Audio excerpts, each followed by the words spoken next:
साबिक सदर जनरल लिटाइफ परवेज मुशर्रफ तवील हलालत के बाद इंतकाल कर गए। जनरल लिटाइफ मुशर्रफ दुबई के अमेरिकन अस्पताल में जेर इलाज थे। तदफीन पाकिस्तान में होगी या बैरून मुल्क, फौरी फैसला सामने न आ सका।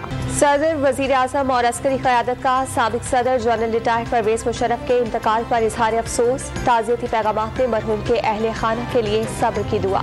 परवेज मुशर्रफ के दौर में मजबूत बल्दियाती निज़ाम आया, भारत से आंखों में आंखें डालकर बात की। साबिक वज़ीर आला पंजाब परवेज इलाही का ताज़ियती पैगाम। पीटीआई रहनुमा फवाद चौधरी ने साबिक सदर के अहद को सबसे ज्यादा जमहूरी अहद करार दे दिया। परवेज मुशर्रफ प्रोफेशनल सोल्जर और मुल्क कौम के सच्चे हमदर्द थे। खालिद मकबूल सिद्दीकी की ताज़ियत। भारतीय तसल्लुत के खिलाफ जिदोजहद करने वाले कश्मीरियों से यकजहती का दिन।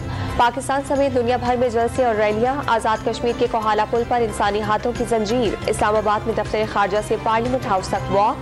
कश्मीरियों की जिद्दोजहद में शाना बशाना खड़े हैं। भारत कश्मीरियों को अक़लियत में बदलने की साजिशों से बाज आ जाए। कमर ज़मान कायरा का आलमी बरादरी से वादे पूरे करने का मुतालबा। वज़ीर आज़म शहबाज शरीफ की मुज़फ़्फ़राबाद में आज़ाद कश्मीर असम्बली आमद। यौम यकजहती कश्मीर पर मजलिस कानून साज से खिताब करेंगे।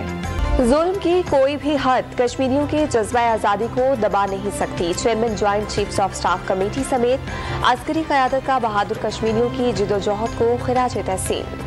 और यौम यकजहती कश्मीर पर कोयटा में क्रिकेट का मेला। कोयटा ग्लैडिएटर्स और पेशावर ज़ल्मी बुगटी स्टेडियम में आमने सामने। स्टेडियम तमाशाइयों से खचाखच भर गया।